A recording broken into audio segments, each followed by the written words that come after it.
Hello guys, कैसे आप सभी। मैं आशा करती हूँ आप सभी बहुत अच्छे होंगे।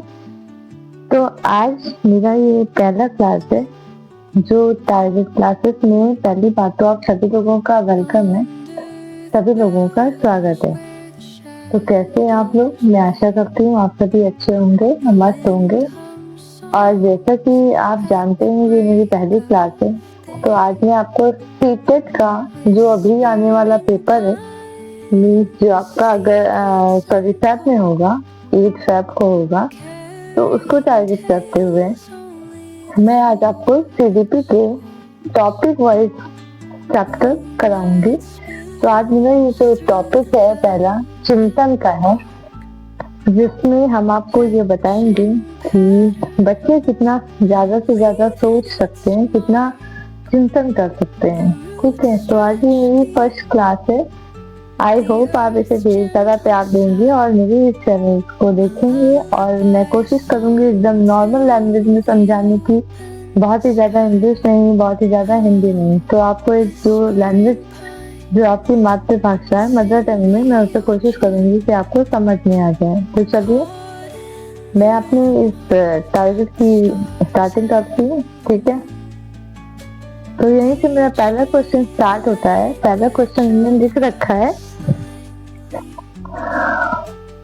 Y divergent thinking thinking convergent. ठीक है, ये हमारा पहला क्वेश्चन है जो हमने इंग्लिश में लिख रखा है। जिसको दिक्कत होती है इंग्लिश और हिंदी में, तो हमने अपने क्वेश्चंस को इंग्लिश में भी लिख रखा है। और इसका हिंदी है अपसारी चिंतन, जबकि अपसारी चिंतन।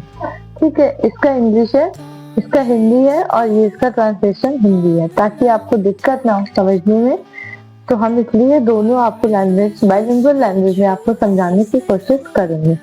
ठीक है, आई होप मेरी आवाज आपको आ रही होगी अच्छे से। तो अपसारी चिंतन क्या होता है और अभिसारी चिंतन क्या होता है, इसमें बहुत ज्यादा कंफ्यूजन हो जाती है लोगों को। लेकिन अपसारी चिंतन क्या होता है, जैसे कि हम यहाँ अगर हम कहें कि अपसार का मतलब होता है अपसार। अपसार का अगर हम ये सोचें कि अपसार मतलब होता है कई जगह पे उसका फैलना। ठीक है, अपसार होने का मतलब होता है कई जगह पर फैलना। जबकि अभिसारी का क्या मतलब होता है, मान लो अगर ये अभिसारी है तो अभिसारी क्या होगा, एक ही जगह पे सारे आंसर आपके आएंगे। ठीक है,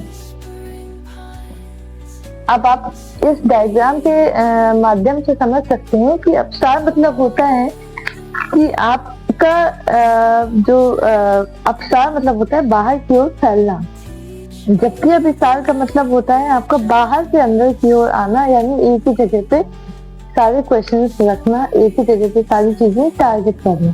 ठीक है, तो हम ये देखते हैं कि हमारे पहला आंसर है कई उत्तरों को प्रोत्साहित करता है।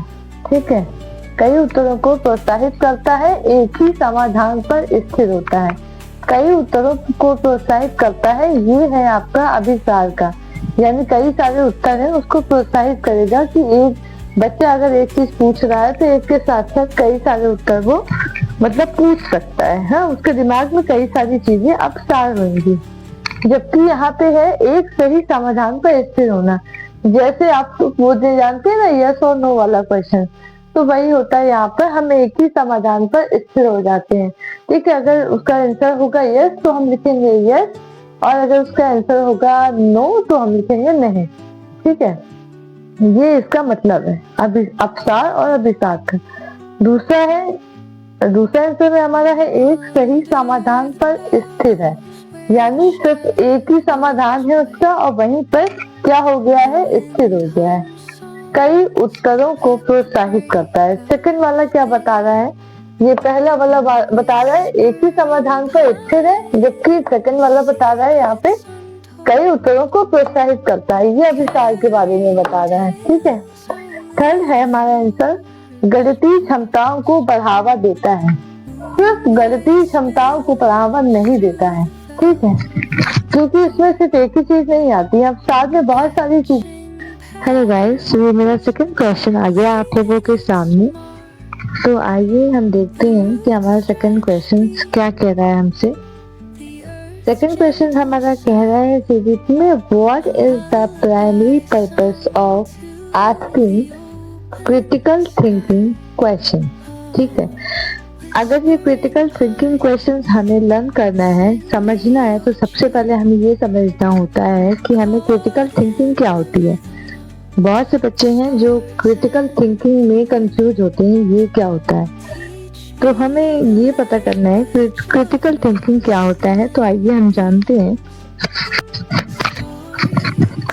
क्रिटिकल थिंकिंग वो होती है जब हम किसी ऐसे सोच के बारे में सोचें जो उसके बारे में बहुत गहन मंथन करें, गहन अध्ययन करें और सही और गलत के बारे में बहुत हायर लेवल पे सोचें, या फिर बहुत ही हम उसके बारे में एकदम उसके अंदर घुस के उसको अच्छे से सोचें, तो वो हमारी होती है क्रिटिकल थिंकिंग। क्रिटिकल का आप समझ ही रहे हैं, क्रिटिकल जैसे क्रिटिकल सर्जरी होती है, क्रिटिकल कंडीशंस होती है ना, जो बहुत ही ज्यादा क्रिटिकल होते हैं, वही का मतलब होता है क्रिटिकल थिंकिंग। यानी बहुत अच्छे से किसी चीज के बारे में गहन मंथन करना, गहन अध्ययन करना, उसे बोलते हैं हम क्रिटिकल थिंकिंग।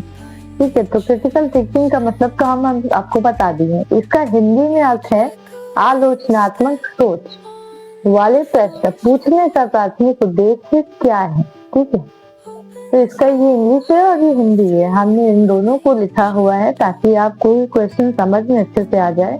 ठीक है, वैसे हम हिंदी को टारगेट करते हैं क्योंकि बहुत सारे ऐसे यूट्यूब पे चैनल्स हैं जो इंग्लिश को ज्यादा बढ़ावा देते हैं, लेकिन मैंने हिंदी को ही बढ़ावा दिया है क्योंकि गाइस हिंदी में भी कुछ बच्चों को समझने में बहुत दिक्कत होती है। इंग्लिश हर बच्चों को नहीं आती है। सीटेट फर्स्ट टाइम देना है तो उन्हें फर्स्ट टाइम देने के लिए क्वेश्चन बहुत अच्छे से समझ आने चाहिए, आंसर बहुत अच्छे से समझ आने चाहिए, उसके बाद ही वो लोग कर सकते हैं। ठीक है, तो जैसे कि आलोचनात्मक सोच के बारे में हमें यानी क्रिटिकल थिंकिंग के बारे में क्वेश्चन है, तो हमें ये बताना है कि आलोचनात्मक सोच वाले प्रश्न पूछने का प्राथमिक उद्देश्य क्या है। ठीक है, तो हमें ये जानना है कि सबसे पहले इसका आंसर है छात्रों को जानकारी याद रखने के लिए प्रोत्साहित करना।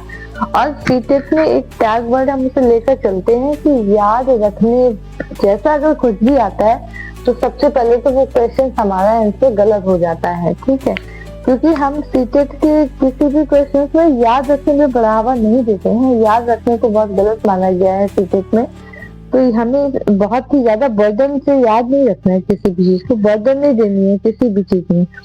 सेकेंड है हमारे छात्रों को प्रक्रियात्मक ज्ञान विकसित करने में सक्षम बनाना। ठीक है, तो यहाँ पे बल दे रहा है प्रक्रियात्मक ज्ञान, तो प्रक्रियात्मक ज्ञान भी नहीं होगा क्योंकि यहाँ पे बहुत सक्षम बना रहा है, लेकिन किस पे? प्रक्रियात्मक ज्ञान पे। ये बोल रहा है उच्च स्तरीय सोच और समस्या समाधान कौशल को बढ़ावा देना। जब भी हम बढ़ावा देना, प्रोत्साहित करना, ये ऐसे टैगवर्ड है जो हमारे सीटेट में हमें हमेशा ये चीज मदद करते हैं पूछने में और हमें बड़े कंफ्यूज करते हैं। लेकिन हमें ये ध्यान रखना है प्रोत्साहित करना यहाँ भी है, बढ़ावा देना यहाँ पे भी है, लेकिन हम दोनों जगह कंफ्यूजन एक चीज को रखेंगे कि यहाँ याद रखने पर बढ़ावा दे रहा है, प्रोत्साहित कर रहा है, जबकि यहाँ पे क्या कर रहा है? क्रिटिकल थिंकिंग का मतलब ये होता है उच्च स्तरीय सोच। ठीक, अगर हम हायर लेवल पे जाकर सोच पाएंगे तभी हम क्रिटिकल थिंकिंग को बढ़ावा दे पाएंगे, कर पाएंगे। तो उच्च स्तरीय सोच और समस्या समाधान कौशल को बढ़ावा देना, that is the one, it is my question, sorry answer is right. ठीक है, तो हमें क्रिटिकल थिंकिंग के बारे में अगर हमें कुछ ध्यान रखना है तो क्रिटिकल थिंकिंग में हम लोग को सबसे पहले ये देखना है उच्च स्तरीय सोच और समस्या समाधान कौशल। ठीक है, बढ़ावा देना होगा तो राइट होना ही होना है। ये हमारा सेकंड क्वेश्चन रहा। तो वीडियो बहुत ज्यादा लंबी हो जाएगी, इससे आपको बहुत बोरियत लगेगा, तो आप छोटे छोटे हम वीडियोस बनाएंगे। आपको अगर अच्छा लगे, ऐसे और भी क्वेश्चन चाहिए तो आप मुझे बताइएगा, मैं आपको एज ए सेम अच्छे अच्छे क्वेश्चन जो टैग वर्ड के साथ में आपको दूंगी, ताकि आपको बहुत हेल्प करेगा जो नए स्टूडेंट हैं हमारे सीटेट के, उनको। तो thank you so much for watching.